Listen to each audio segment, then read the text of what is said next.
আজ আমি আপনাদের সঙ্গে শেয়ার করব বিনস আলুর শুকনো শুকনো একটা তরকারি রেসিপি। রান্নাটা কিন্তু পুরো জল ছাড়াই আমি করছি, কোনো জলের ব্যবহার কিন্তু করব না। আর এই শুকনো শুকনো বিনস আলুর তরকারি গরম গরম রুটি পরোটার সাথে কিন্তু খেতে সবচাইতে বেশি ভালো লাগে। যারা বিনস খেতে একদমই পছন্দ করেন না তারা একবার এই বিনস আলুর তরকারি টেস্ট করে দেখবেন। এরকম ভাবে তৈরি করে খেতে কিন্তু স্বাদ হয় দুর্দান্ত। নমস্কার বন্ধুরা, অনুশ্রী রান্নাঘরে আপনাদের সবাইকে স্বাগত। রেসিপিটি তৈরি করার জন্য আমি এখানে দুটো মাঝারি সাইজের আলুকে খোসা ছাড়িয়ে কেটে ধুয়ে পরিষ্কার করে নিয়েছি। এরকম একটু বড় বড় টুকরো করে কেটে নিয়েছি। 250 গ্রাম পরিমাণে নিয়েছি বিনস। ভালো করে বিনসগুলোকে এরকমভাবে কেটে ধুয়ে পরিষ্কার করে নিয়েছি। এরপর রান্নাটা শুরু করছি। গ্যাস অন করে একটা কড়া বসিয়ে দিলাম। তার মধ্যে দিয়ে দিলাম 3 থেকে 4 চামচ পরিমাণে সরষের তেল। তেলটা গরম হয়ে গেলে 1/2 চামচ পরিমাণে দিচ্ছি গোটা জিরে আর সামান্য একটুখানি হিং। ফোড়নটাকে ভালো করে ভেজে নেব। ফোড়নটা একটু ভাজা হয়ে যাওয়ার পর আমি এখানে দুটো মাঝারি মাপের পেঁয়াজ দিয়ে দিলাম। পেঁয়াজগুলোকে স্লাইস করে কেটে নিয়েছি। পেঁয়াজটাকে দিয়ে 2-3 মিনিট আমি হাই ফ্লেমে একটুখানি ভেজে নেবার পর দিচ্ছি রসুন কুচি। 5 থেকে 6টা রসুনকে আমি চপিং করে কেটে নিয়েছিলাম, সেই রসুনটাও দিয়ে দিলাম। এবার রসুনটাকে দিয়েও পেঁয়াজের সাথে আমি ভেজে নেব। পেঁয়াজ আর রসুনটা একটু ভাজা হয়ে গেলে কেটে রাখা আলুগুলোকে দিয়ে দিচ্ছি। আলুটাকে দিয়ে ভালো করে নাড়াচাড়া করে একটু ভেজে নেব।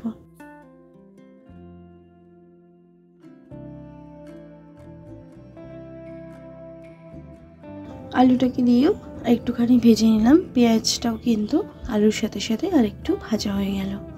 দিয়ে দিচ্ছি 1 চামচ পরিমাণে আদা রসুন বাটা। এবার আদা রসুন বাটাটাকে দিয়ে ভালো করে কষিয়ে নেব, যাতে করে আদা রসুনের কাঁচা গন্ধটা কেটে যায়।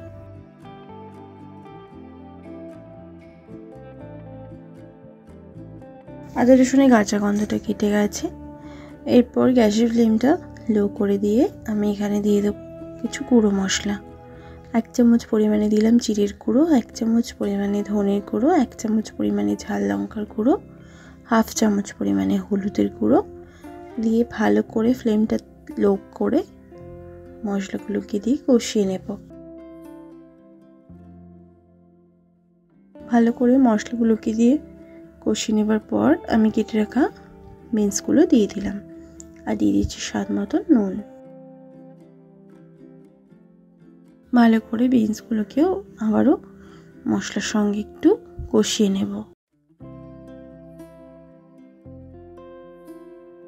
ফ্লেমটা কিন্তু এবার মিডিয়ামে করে দিয়েছি। মিডিয়ামে রেখে আমি এবার বিনসটাকেও একটু কষিয়ে নিচ্ছি। বিনসটা দিয়ে একটু 2-3 মিনিট সময় ধরে একটুখানি মশলার সাথে কষিয়ে নিলাম। এরপর দিচ্ছি একটা বড় মাপের টমেটো কুচি আর 1 চামচ পরিমাণে কাসুরি মেথি। ভালো করে আবারও নাড়াচাড়া করে মিশিয়ে নেব।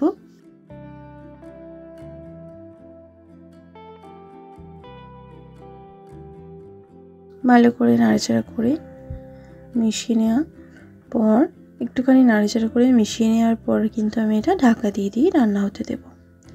এরপর 8 থেকে 10 মিনিট লো ফ্লেমে ঢাকা দিয়ে রান্নাটা হতে দিলাম। মাঝে কিন্তু আমি ঢাকা সরিয়ে নেড়ে দেব।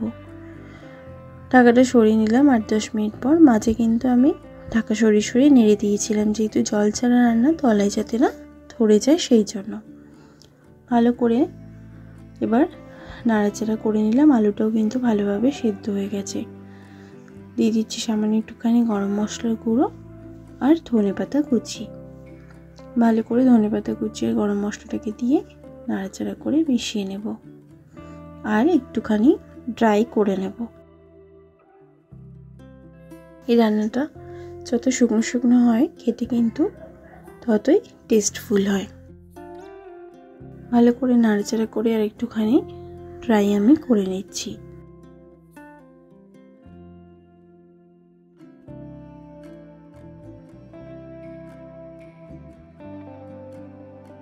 দেখুন আগের থেকে কিন্তু অনেকটাই ড্রাই হয়ে গেছে। এরপর আমি গ্যাসের ফ্লেমটা বন্ধ করে দেব আর এটা গরম গরম পরিবেশন করে নেব। একবার এরকম বিনস আলু তরকারি ট্রাই করে দেখবেন। গরম গরম রুটির সাথে কিন্তু দুর্দান্ত খেতে লাগে শুকনো শুকনো এই তরকারি।